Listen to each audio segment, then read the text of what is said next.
Hey everybody, it's Lebo with Lebo's Pinball. We are back on North Star, part 11. Today, what are we doing? It's time. If you've been watching the series of videos, you know I've been dreading to deal with this, but it's time to dive in. And last I'd mentioned, all these wires, they had gotten burned up. Supposedly there was some kind of a fire. I don't know if someone sprayed WD-40 or whatever it was. And it burned up a lot of the cloth insulation that are on these wires that are in these EM machines. And so, somebody had just wrapped some black tape around all these wires, which works. Actually, the game works as it is right now. But there's some places, like if you look right here, that wire is exposed. So if you touch that, depending on what that's carrying, you might actually shock yourself a little bit. But this is all, just kind of a temporary thing. It's really not very clean. So we need to go patch in some new wires. Well, I don't really know where to go get cloth wires that were made back in 1964 or 5, whatever it was. So I don't have that. However, as an alternative, I was just going to put just, regular black or white wires or whatever I had. This is one that I went ahead and already did. But I got searching a little bit more and came across a place called, was it Wirebot? Yeah. And they provide a lot of different pinball wires that have got a lot of the types of stripe patterns. Now, it's not really the same as like an EM stripe. See, I have some of these where it's not long wise, it's more of a ring around it. However, this is what I've got, and the idea is where I'm going to come in here to go patch some of these wires. Look at this one. So this was a black with red wire. So what I'm going to do is I'm going to find here's my black with red, for example. I'm going to patch in a piece that goes from where the insulation is no longer burnt up and run it all the way over here to where it's actually connecting in, which looks like it's actually connecting in a couple places and maybe beyond. So the difficult part is just having to very carefully, without introducing any new issues, very carefully, take out each wire one at a time and solder in the new one. And in these places where, I'm cutting the wire and going to patch a new piece in, I've got plenty of heat shrink tubing that I also got from Wirebot. So just because they had it, it was convenient to have. So let's get rolling. I think I'm going to start over here on this bank side here and knock that one out. So here we go. I want to mention one other thing. One thing that's really difficult here, some of these wires, it's hard to tell what in the world the color pattern was. And not all of them, but there's some of them that are bad. So look at this one here. This one looks like it's white with something kind of a stripe. And follow it all the way down to here, and I don't know if it's because of corrosion or whatever, but now it's very green looking.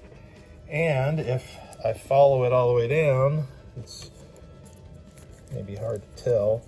You can see where my finger is, it's green, and then look back down here, it's kind of white again. So there's going to be a bit of effort to try to make sure that I want to find the right wire, because if I'm going to go in here and patch in wire with the right stripe, I want to make sure I try to get the right thing. It's just going to help somebody later if they're trying to diagnose issues. So that's what it's about. All right, so how do I actually go about ensuring that I'm finding the right wire here and getting the right wire color? So this one with this whole crazy, it's looking green because it's probably corrosion. And here it's white with something that's terribly faded.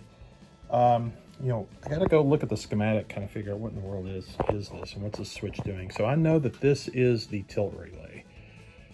This is part of what they call the 10 bank relay. There's an 11 bank relay because there's 11 relays on there.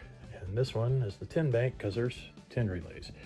So this first relay, the tilt switch relay, so notice that there's a white with black stripe wire here. That is one of the switches, and if I rotate this up, what we're seeing is the connection, the top leaf and the middle, that's normally closed. where the middle leaf and the bottom leaf are normally open. When the relay is activated, you're actuated, I guess is the right way to say it. This will change state. Now the top one will open, the bottom one will close. So what I'm really looking for is, all right, what this switch that's normally closed and the switch that's normally open that's on the tilt relay. And another clue in this game, I mentioned here, but this one wire is pretty clear. That's white with a black stripe. And what's this one here? And of course it may be a little bit burnt up too, but if I follow it over here, it kind of helps me kind of confirm it. It is a little hard to see, but it is actually a red with brown, or maybe brown with red.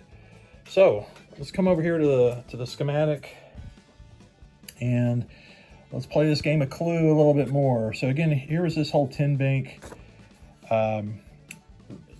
set of relays. And the nice thing is the way that they actually list this here in the schematic, it's in the order that it's laid out on the bank. So the very first one here, going from left to right, is the same from top to bottom. So here we have the tilt relay, which is TB. And I want to go ahead and point something out that I just had noticed right before I started filming this. If I go up here and I look at TB and I go find where TB is throughout this entire schematic, it's a little bit of a Where's Waldo, but I know that this is tilt, and I know tilt is doing a couple things, like it's turning on a tilt light. So there is a tilt switch, and notice that that is normally closed. And we have a white with black, which is what I think is the wire that I found.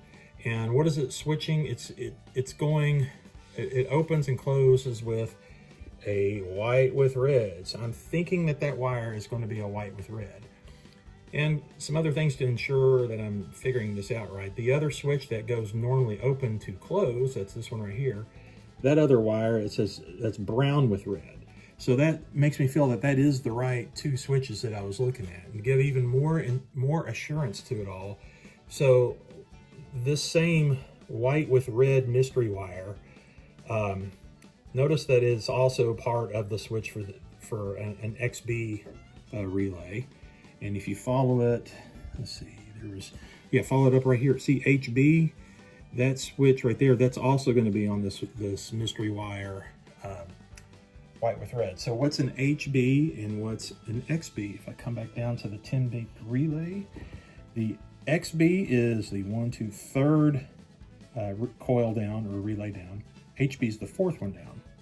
Let's come back over here. We're on the first one, second one, third one. If I look really closely at, this is my mystery wire that supposedly was at one point white with red. You see that little yellow jumper wire? It's going from that side of this switch coming over here to the 3rd relay. See right there where it's tying in, and then it's also coming into the 4th relay. So I feel very confident that this is that correct wire.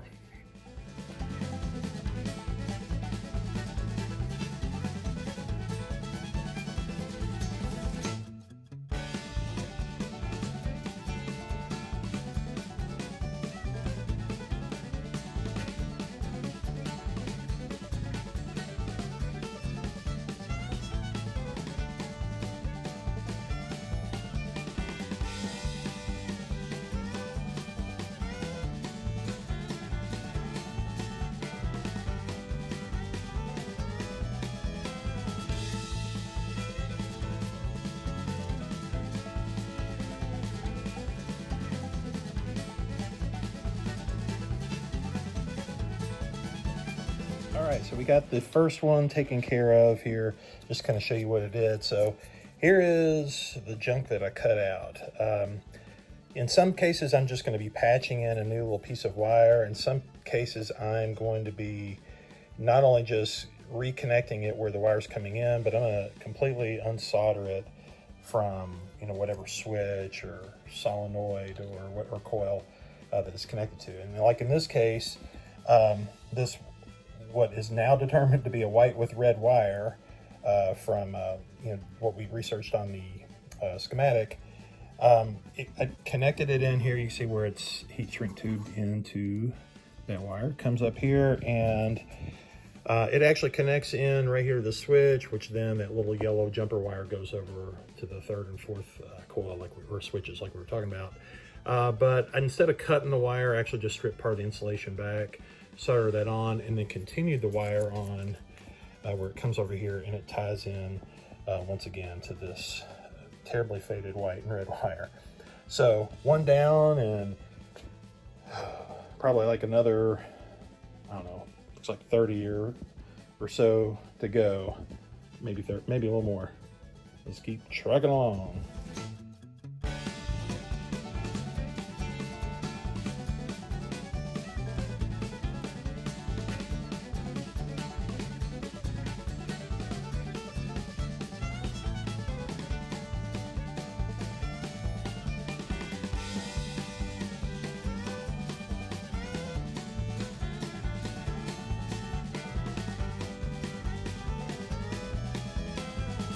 All right, so we got this side all done and buttoned up. I've got everything kind of rebound here again with zip ties just to kind of neaten it all up, but it looks a lot better. And I think what I'm going to do now, as much as I hate to have to do this because it's a bit of work, I'm going to put everything back together. So I'm going to put the panel back into the game, get the head back on, plug everything up, and I just want to test stuff because we've introduced a lot of new variables, and anytime that you're working on electrical stuff, you don't want to look at this. I got a string right here. This is one of the wax strings. I'll probably go ahead and run this up here a little bit, tie a good knot in it, and just put some vinyl zip ties in it. But anyways, anytime that you are introducing new variables, it's always a good idea to just stop and check and test to see what you got. So there's always a good chance that there's some little hiccup, some little accident. You know, if you've got something a little too close here and you've got a little solder bridge, or I don't think that I do, but you never do. You never think that you have a problem. And the more problems, or I'm sorry, the more variables that I introduce into this whole thing, the bigger problem that I have to solve. So we're gonna go ahead and put the things back in and see what happens. All right, so we got everything put back together, got the head on, the play field is in, the panel's in, everything's hooked up. All right, moment of truth, at least just to do a quick test. All right, let's see what happens here. Good sign so far, everything started up.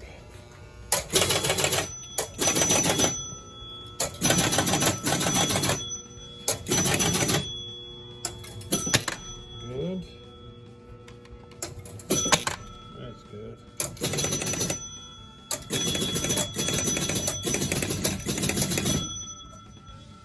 Did I get that one?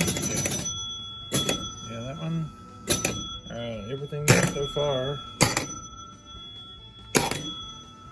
Nice. All right, so I can't test the flippers because I don't have the playfield drop down. The reason, because I didn't put that bar in there that